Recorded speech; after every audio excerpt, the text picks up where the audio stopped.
What's up, YouTube? Welcome to my channel. If you're new here, welcome, and if you're not, welcome back.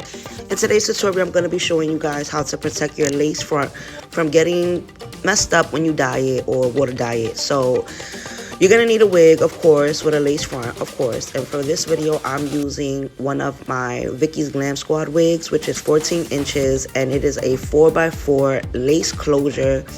So what I'm doing is preparing the wig and getting ready to start applying my product on the lace front, which what you want to do is use the got-to-be glue, and you're going to use like a popsicle stick to spread that bad boy on like butter.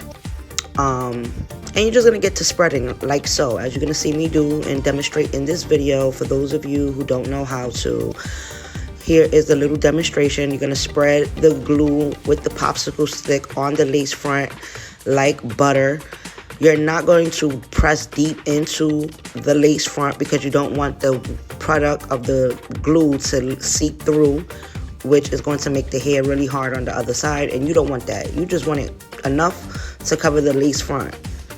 So that's what I'm doing. I'm applying the glue, and then I'm going to go in with the second step. So for the second step, I am going to be using Tresemme hairspray because I just did not have the got-to-be glue at the moment when I was filming this video.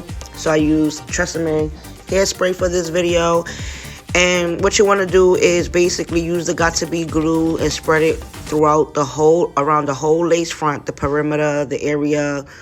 Just spread it on, and even in that little part where you see me applying the glue on now, you do want to put it there too because that has some lace on it.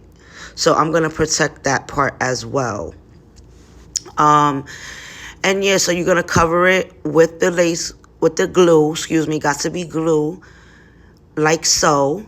And after that, you're going to use the Tresemme spray, or if you're using got-to-be glue hairspray, either or is fine. You're going to want to spray it on top of the lace front after you applied and spread the glue evenly, as I'm about to show you right now. And I'm using Extra Hold by Tresemme, and I'm just spraying it on top of the glue and sealing and locking in that glue. And then I'm just going to sit the wig down, and I'm going to let it dry for 10 minutes. You want to make sure that it dries completely before you start dyeing or watercoloring your hair. So I hope this video was helpful, and subscribe to my channel.